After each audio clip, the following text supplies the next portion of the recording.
हाय friends, good evening. आप जो मैंने मोर प्रथम न्यू वीडियो देखुं प्लीज टे लाइक एंड सब्सक्राइब करते। मुझे आसली संध्या बेले टिफिन बनाऊँगी तो पियाज काटिक पियाजी बने भाविली।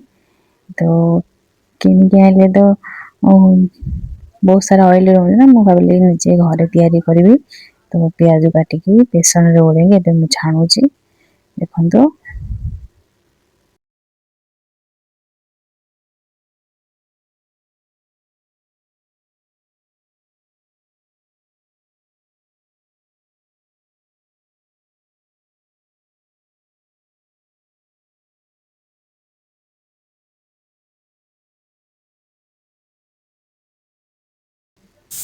पियाजटा एक्चुअली दीथर छणा हुए, तेणुक प्रथम छाणी काढ़ीदेली।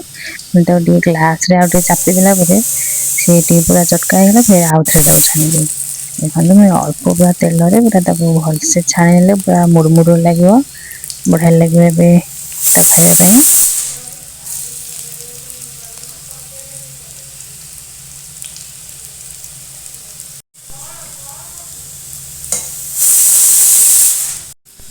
देखो मोर ए छणा सरीगला, मुझे खाइबे। से नाली चा भी करी, नाली चा सहित पियाज मजा इवनिंग रे नेबी। देखा रात आम समस्त मिसिकी खाऊलु। तो चकुली आ मटर तरकारी समस्त मिसिकी आम रूम रु 4 जन आम खाऊलु। Hi friends, good morning. मु सकाल देखो चकुली बनाऊली खाई बोलिका। सकाल सकाल चकुली आ चार गोटे कॉम्बिनेशन गोटे खिया हम। हस्टेल जो मैंने अल्प समय मध्य जोटा खाई से तैयारी कर खाई कथा। तेणुक मुझे अटार चकुली बनाऊली। मोर सांगटे भी तार पनीर तरकारी बनई, आउ जड़े भी सी भी चकुली बनई।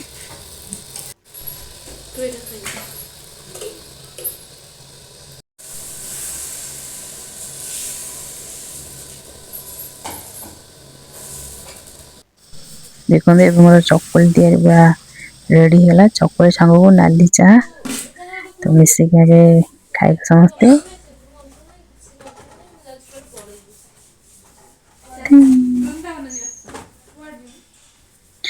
10टा कम थे तो जल्दी जावा पड़ो, तेणुक सकाल ब्रेकफास्ट करके आसीगली। छोले तरकारी बनई बोलिका खाली राति छोले बतई रखी जाऊँगी तरकारी करी।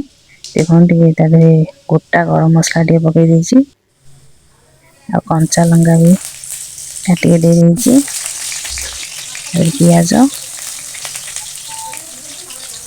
सबको पूरा भल भाव भाजी नेबी। मसला भी बाटिकी सब रखी।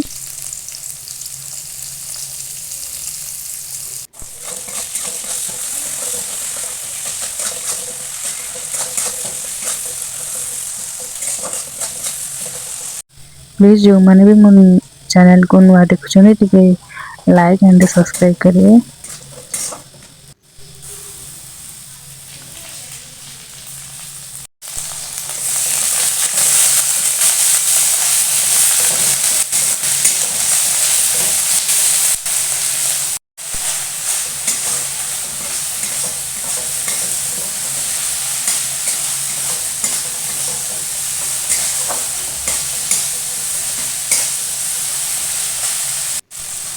मसला टमाटो पकईदेली, चिकेन मसला आ जीरा पाउडर, धनिया पाउडर गोटे स्पेशल गोटे घरे मसला तैयारी मु आनी।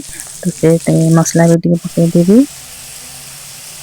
मोर छोले पूरा मसला पूरा प्रस्तुत हो।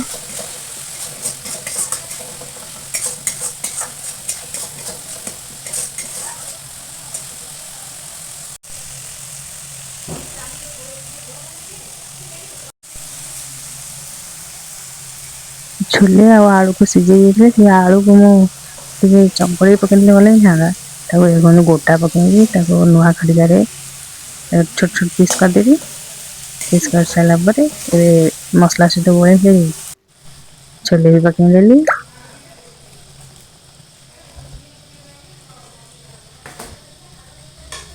आपको यदि मो रेसिपीटा भल लगे ताहले निहाती लाइक टिके करदेबे एंड सब्सक्राइब टिके करदेबे। केते बढ़िया कलर एते आसीगलानी बास्ना भी एबे आसुची। एबे देखंतु छोले मोर टिके ये आसलानी ताऊ टिके आ 5 मिनिट खले घोड़े देले भलसे हो टिके सबुरे चिकन जेंति कषा कढ़ा हुए सेंति मो टिके छोले टिके कषा काढ़ी नेबी ता खाइबे। एबे मोर कषा सरीगला ता टिके पानी देदेली लंच रे खिया हो सेतिका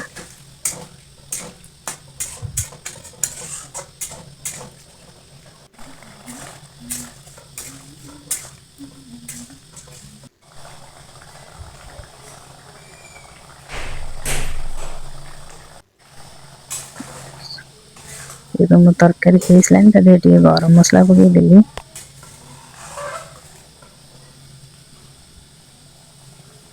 देखंतु लंच रे आज मोर टिके लेंबू टिके चकड़ा हम लेंबू और कंचा लंका लुण पड़ी गोटे पाग तैयारी हम देखते बेसी से पाग तैयारी करची कंचा लंका पूरा भलसे चकड़ी देली अल्प टिके भात नहीं गली रागटा कंचा लंका राग टिके अधिक अच्छे तेमनि भात टिके मिसई देले रागटा एत जना पड़ोनी भात मोर लेंबू लंकार गोटे पाग आ छोले। आपन मो वीडियो भल लगे निहाती लाइक एंड शेयर करिए। Thanks for watching.